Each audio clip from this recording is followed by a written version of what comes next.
Ito po yung ating mga ingredients po. Meron po tayong galunggong. Nahimay-himay ko na po yan. Pinakuluan ko. Meron tayong 1 medium size na carrots na hiniwa-hiwa ko na. Tsaka 1 medium size na sibuyas. 3 cloves na bawang. Meron tayong kinchay. At meron tayong 2 tanda na lumpia wrapper po. May 1 egg tayo, paminta, at saka magic sarap. Tara po, magluluto na po tayo. Gigisa na po tayo.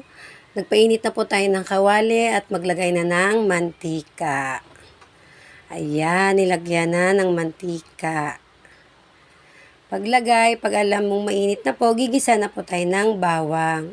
Unahin po natin yung bawang hanggang sa magiging golden brown na po siya. Magiging translucent na lalabas yung aroma niya para masarap. Lasang-lasa dun sa ating lulutuin. Ayan, sunod na po natin yung sibuyas. Ayan. Sasabay na po natin yung carrots kasi medyo matigas yung carrots para malambot na rin po siya mamaya. Ayan. Pagkatapos po niyan, halu-haluin lang po natin para ma-mix po yung bawang, sibuyas at saka yung carrots. Ayan. Ganyan po tayo gumawa ng lumpiang isda. Ginigisa ko po para mawala yung lansa. Pwede naman po hindi gisahin pero yung way ko po, ginigisa ko para mawala yung lansa niya po. Ayan, ganyan po. Halu-haluin lang po natin yan, mga mami at daddy. Yan, pag sa tingin po natin na medyo malambot na yung carrots, susunod na po natin yung isda na hinimay-himay po natin. Yan, tuloy-tuloy lang po natin yan para hindi masunog yung mga bawang at saka sibuyas. Ayan na po. Pag alam po natin okay na, ilalagay na po natin yung isdang hinimay-himay natin. Galunggong po yan, mga mami at daddy, galunggong. Pero kahit anong isda naman pwede bangos. Kung ano po yung bet nyo po na gawing lumpia, pwede po, mga mami. Ayan. Gigisa na po natin yan. At saka, yan, tinanggalan pa ng tinik. Yan, titimplahan po natin ng paminta. Paminta at saka magic sarap lang po, okay na po yan. Tsaka lalagyan natin ng little bit lang na asin. Ayan, ganyan lang po. Tsaka titikman po natin kung okay na po yung lasa po bago po natin patayin yung apoy. Ayan, imimix lang po natin, halo-haloin po natin para mag-combine po ang lahat. Ayan, ganun lang po kadali gumawa ng lumpiang isda.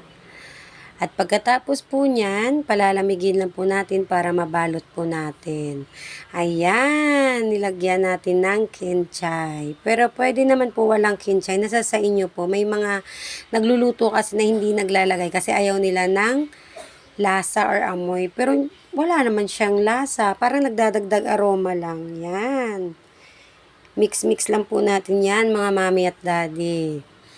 Halu-haluin po natin at saka maya-maya unti lang po patay na natin yung apoy. Set aside po natin yan para lumamig at atin mabalot. Ayan na po. Nung lumamig na, nilagyan ni Mami Jen ng konting harina at nilagyan ng isang itlog. Binasagan ni Mami Jen ng isang itlog. Ayan, ganyan lang po mga mami at daddy.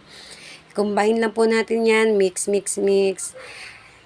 Kaya po tayo naglalagay ng harina o di kaya cornstarch at saka itlog para hindi po siya buhaghag. Para yung magdikit-dikit siya para pag binalot sa wrapper at saka pinirito, if ever na slice natin, hatiin sa gitna, hindi po warak-warak yung laman niya. Yan, ganyan po. Kaya naglalagay po si Mami Jen ng harina. Unti lang naman po. Ayan, nabalot na po lahat ni Mami Jen. Yan, ready na po magprito. Nagpainit na po tayo ng kawali at saka mantika. Mas maganda pag lubog yung piniprito natin sa kawali. Pero kung hindi, okay lang din naman kasi luto naman siya yung isda eh. Luto na yung isda. Pero pag hindi natin, pag yung mga nagluluto na hindi ginigisa, dapat deep na deep talaga siya para luto yung loob.